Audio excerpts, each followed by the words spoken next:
And admittedly, are people doing this just to spite the anti-woke crowd? Absolutely.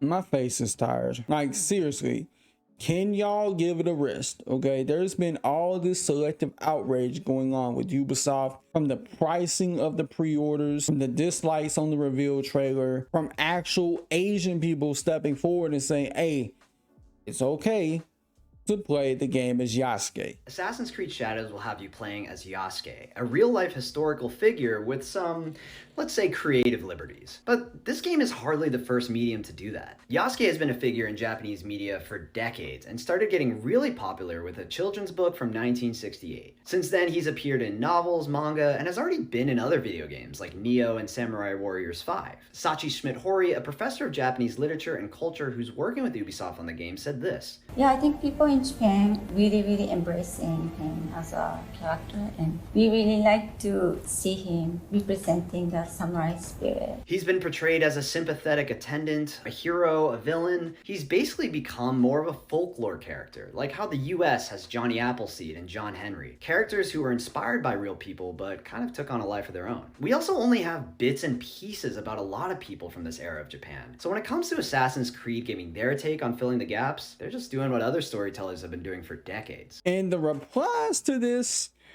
are what you would probably expect. Assassin's Creed Shadows Yasuke is just another take on a long line of interpretations on a mysterious figure in Japanese history.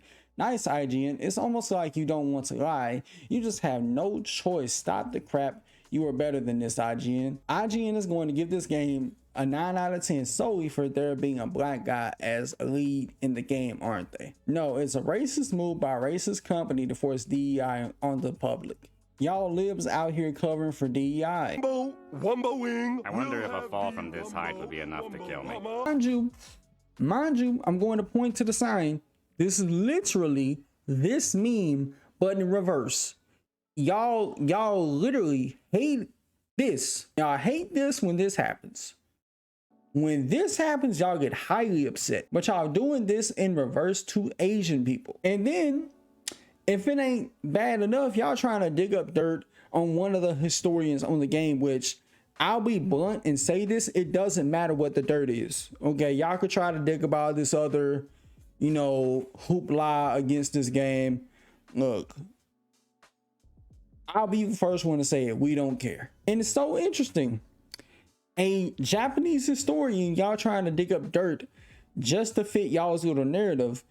And even when there's times where Japanese folks will be on your side, all because it fits your little narrative.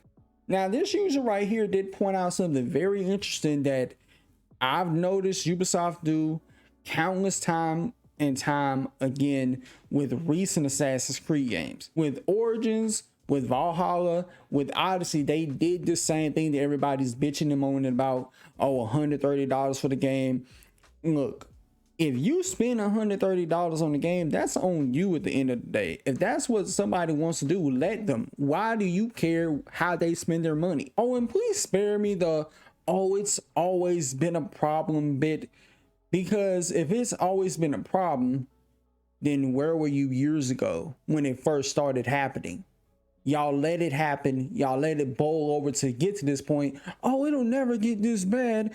And then you wait till it gets this bad. And then you're like, oh, maybe we should cut down that tree. Oh, and about them dislikes that y'all keep trying to use as a metric and also trying to point to, oh, the company's stock is plummeting. They're going out of business. That's not a valid argument to prove that this game is going to flop. So what if their stock failed? Just because y'all hit the dislike button, it don't really matter. I'm sorry to break the news to you. Stop using that as a metric to prove, oh, we're showing them.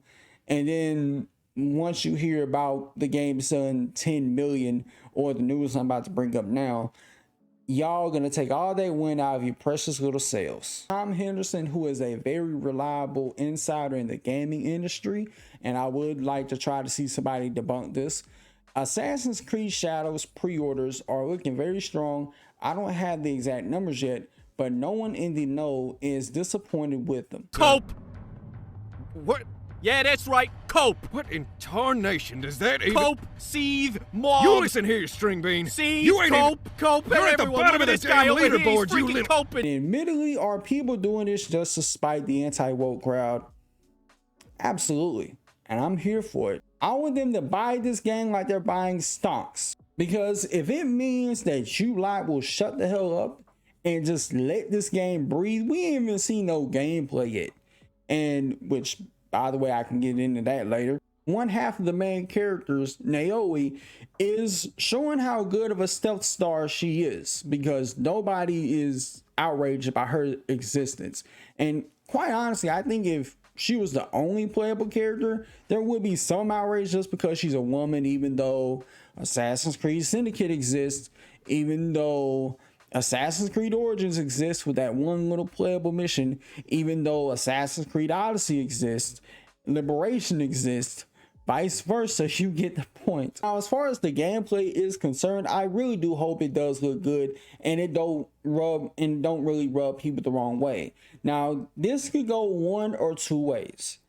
At best, it could resemble Ghost Tsushima, and even though people could try to knock some points saying, oh, it's a Ghost Tsushima clone, but people don't mind clones. Clones are sometimes a good thing. And the worst case scenario is it either looks like Odyssey or Valhalla in terms of gameplay, which I think could turn off a lot of people. I mean, we know it's gonna be an RPG Creed, but I would at least hope that they take some aspects of what made Mirage special, which it looks like they're gonna go that route considering all the details has been coming out about it. Of the three RPG Creeds, I think Origins did it the best from a gameplay perspective and story perspective and world building perspective. From an RPG standpoint, I would probably give it to Valhalla, because the enemies in the game, like, you get to a certain point, you level up enough,